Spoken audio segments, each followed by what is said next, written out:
allez bien. Donc voilà pour une toute nouvelle vidéo. Il est tard à ce moment précis quand je fais cette vidéo là.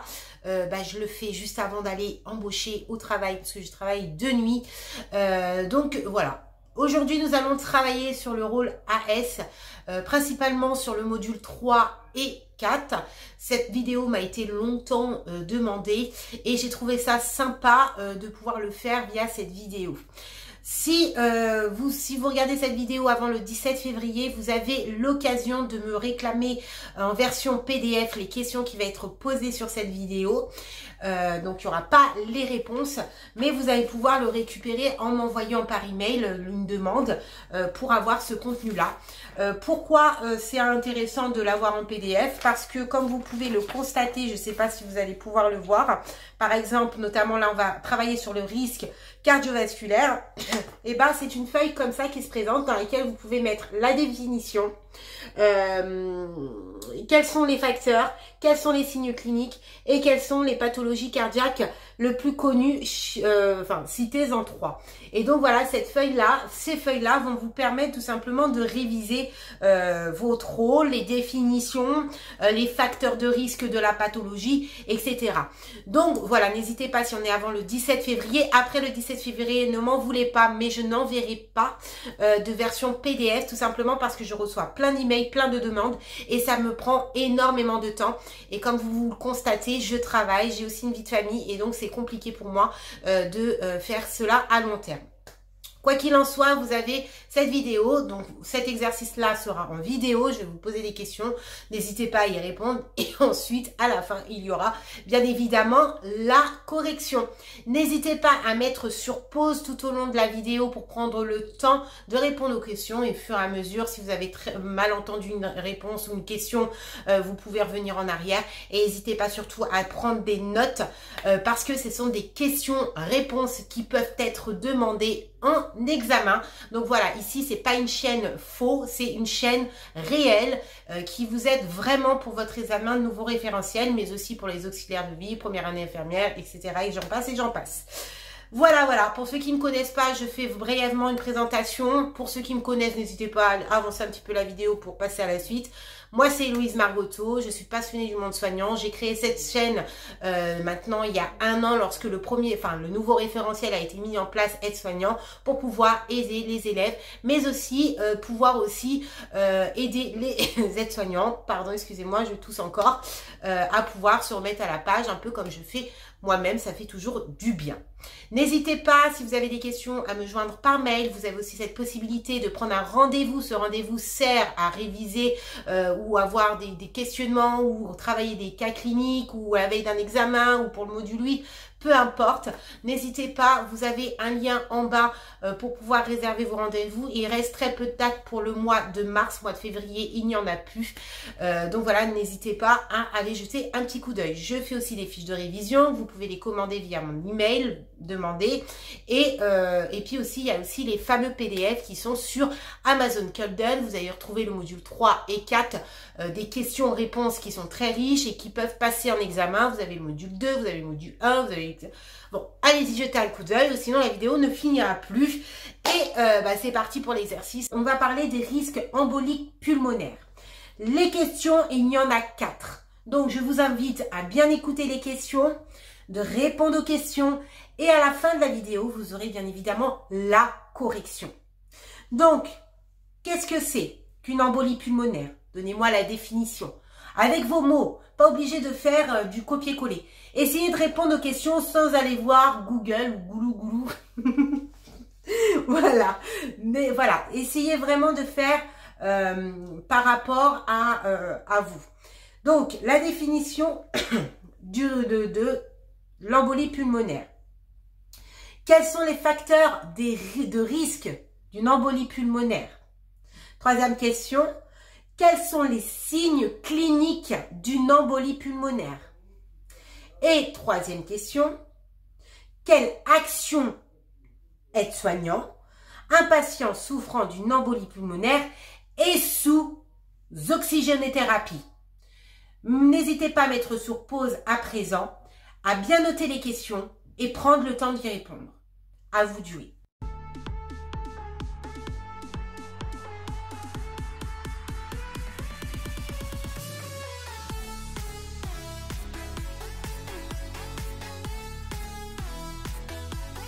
Une autre problématique.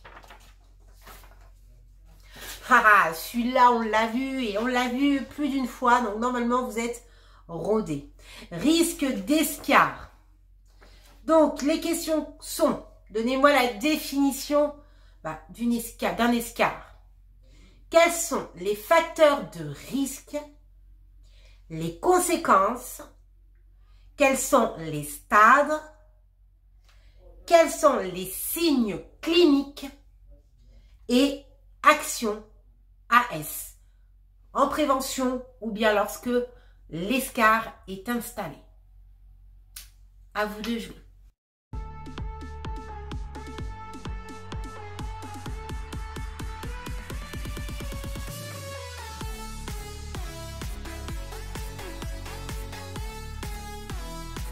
Cette feuille, nous l'avions vue déjà. Donc, la première définition, donc j'ai mis définition, mais j'ai pas été au bout. Donc, si vous réclamez le PDF, il y a ces définitions et ensuite infarctus. Donc, la définition de l'infarctus. Ensuite, deuxième question. Quels sont les facteurs? Quels sont les signes cliniques d'une pathologie cardiovasculaire? Quelles sont les pathologies cardiaques les plus connues? Citez-moi-en 3. À vous de jouer. Donc, c'est parti pour la quatrième et la dernière pathologie. Donc, risque d'occlusion intestinale. Donc, voilà. Donc, la première question, c'est la définition. Quels sont les risques? Quels sont les facteurs, pardon, de risque d'une occlusion intestinale? Quels sont les signes cliniques? Quelles sont les conséquences d'une occlusion intestinale? Et action aide-soignant au niveau préventif. Si vous voyez des signes en coureur, quel rôle, quelle action vous allez pouvoir mettre en place pour éviter une occlusion intestinale. Allez, à vous de jouer.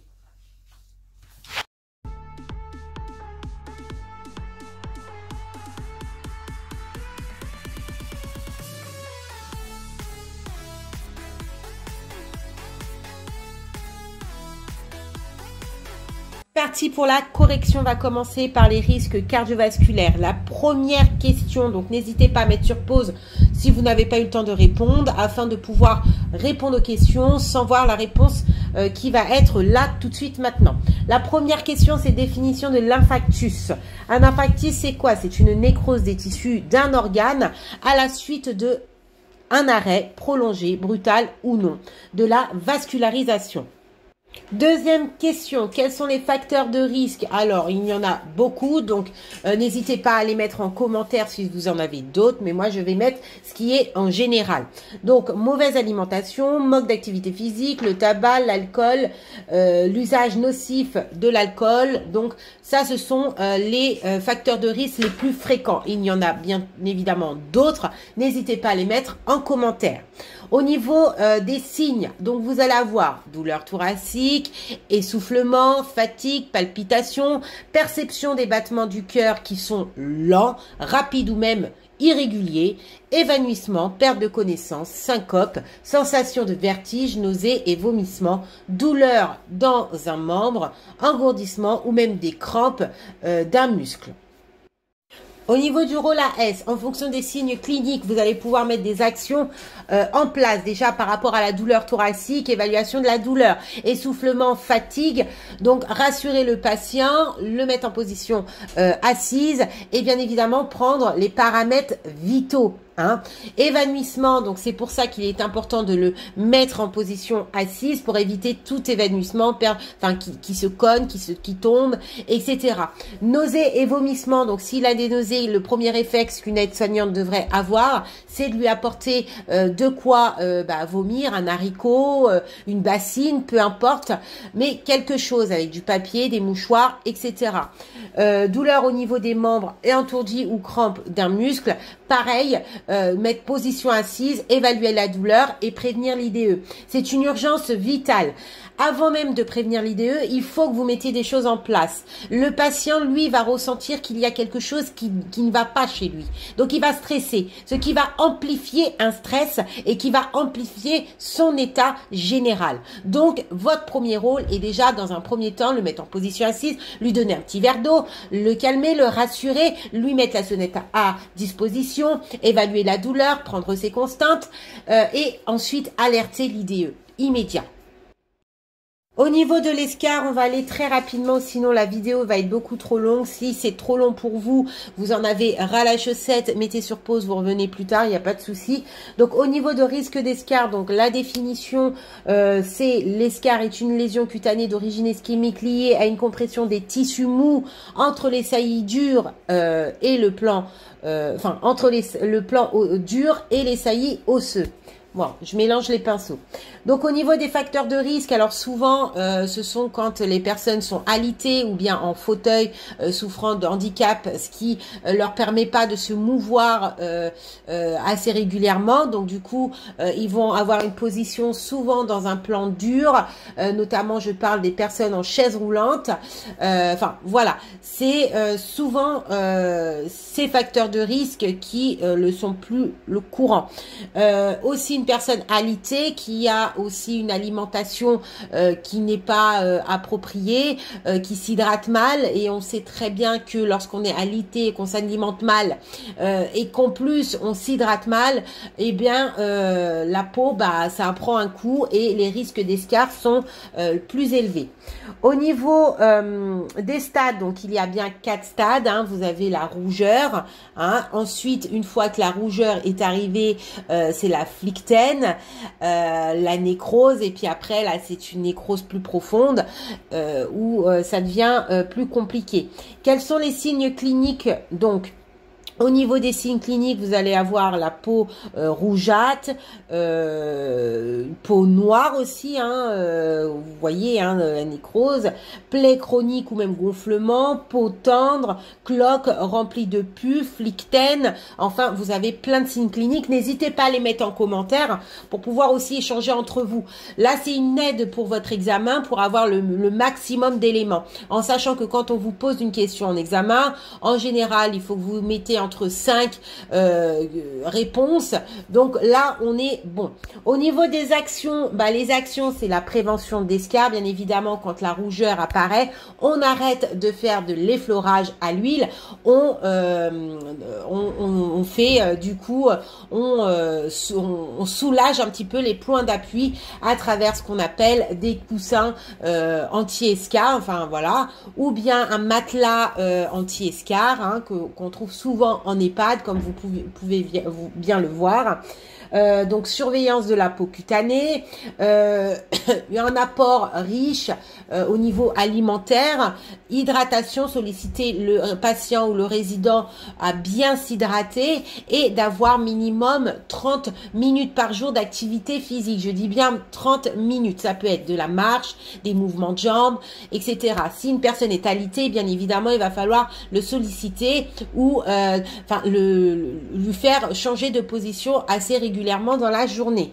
Pour cela, en général, ils mettent une fiche en place pour qu'il y ait un réel suivi entre les deux équipes et que vous puissiez savoir si votre collègue a bien fait ce changement de position pour que vous, après, vous puissiez anticiper derrière. C'est parti pour l'embolie pulmonaire. On essaye d'aller un petit peu plus vite. Alors, l'embolie pulmonaire, c'est une obstruction d'une ou plusieurs artères irriguées qui irriguent le poumon. Ce blocage est le plus souvent causé par un caillot de sang.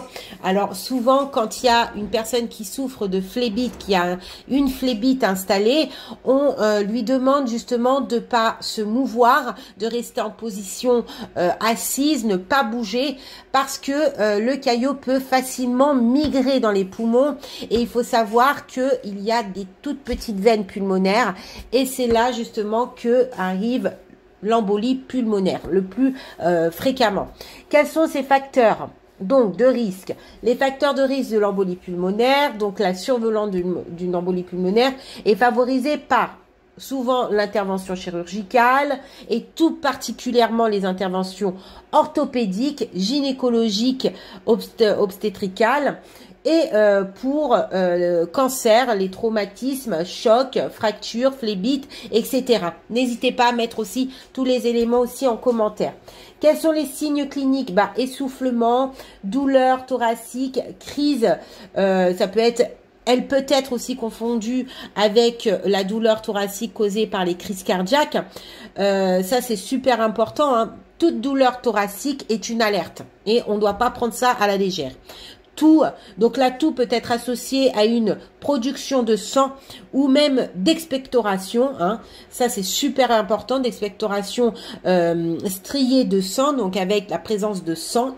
Vous avez douleur ou gonflement des jambes, généralement dans la lésion des mollets, peau décolorée, hein, une saturation, cyanosée, marbrée, fièvre, transpiration, pâleur, enfin tous ces signes-là sont importants. Au niveau du rôle aide-soignant, on avait parlé aussi de l'oxygénothérapie.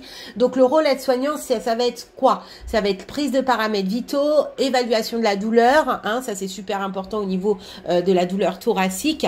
Ça c'est important. Donc le mettre en position semi-assise voire assis. Là, ce patient en l'occurrence, il est sous oxygénothérapie, donc il va avoir une surveillance au niveau de la tubulure s'il n'est pas coudé, pincé. Regardez aussi le débit de l'oxygène si c'est bien mis. Regardez aussi si le masque est bien mis, les lunettes sont bien mises. Attention, prévention d'escarres. Présence de tubulure, surtout au niveau du nez, si c'est des lunettes, risque d'escarres, même derrière les oreilles. Donc, vous allez avoir aussi une surveillance au niveau cutané qui est très importante. Cutané pour les préventions d'escarres, mais aussi cutané par rapport à la désaturation qui peut justement être avoir des signes hein, tels que au niveau cutané, hein, cyanose, marbrure, etc., etc. Alors, désolé si je ne mets pas d'écriture, tout simplement, c'est parce que je suis à 30 minutes de partir au travail et donc c'est un peu compliqué là pour cette vidéo. Je ne pensais pas que ça allait être aussi long. Donc, au niveau des risques d'occlusion intestinale, donc la définition, donc une occlusion intestinale dans l'intestin, donc ça se trouve dans l'intestin et dans grêle et le grand intestin, va causer une difficulté à passer la matière digérée normalement par l'entraille. Pour être simple, ça va être un blocage de matière fécale dans l'intestin grêle ou même le gros intestin, point barre. Hein, cherchez pas plus loin, midi 14. Quels sont les facteurs de risque? Les facteurs de risque les plus réguliers, ce sont mauvaise hygiène alimentaire, manque d'activité physique, peu d'apport hydrique. Ça, c'est les 3 facteurs de risque qui sont le plus courant. Quels sont les signes cliniques? Douleur thoracique abdominale, spasme. Vous avez aussi ballonnement diffuse, arrêt progressif des gaz et même de sel, vomissement ou même vomissement de matière fécale. Donc ça passe pas d'un côté, ça va passer de l'autre. Et vous avez aussi les diarrhées intermittentes hein, qui peut être aussi là. Hein. Quelles sont les conséquences d'une occlusion intestinale? Donc ça peut aller très très vite. Hein. Les conséquences c'est la mort. Hein. On va être clair. Ça peut aller très vite. Si vous détectez pas les signes déjà, l'absence de sel déjà au bout de 3-4 jours déjà, il y a des choses à mettre en place. Et par rapport aux choses à mettre en place, ça va être évaluation de la douleur. Si votre résident, votre patient souffre de douleur, donc vous allez devoir évaluer la douleur, donc surveillance des selles, mettre une fiche de suivi de selles, et puis favoriser l'alimentation riche en fibres. Voilà, l'hydratation est importante également. Favoriser aussi les activités physiques, ça peut être simplement de la marche. Et donc voilà, si vous avez constatation que le patient souffre et qu'il y a vraiment une absence de sel depuis plusieurs jours et qu'il vomit, etc. Donc pour le vomi, s'il vomit, vous ne laissez pas dans son vomi, hein, vous le mettez en position semi-assise parce qu'il peut s'étouffer avec son vomi s'il est allongé, alité. Et donc vous lui apportez un haricot, papier, etc., etc., tout en le rassurant. C'est une urgence vitale, donc vous prévenez l'IDE. Voilà, et elle, son rôle, ça va être justement d'appeler pour que les urgences puissent intervenir le plus rapidement possible, parce que comme je vous l'ai dit précédemment, cela peut entraîner la mort et cela va très très vite.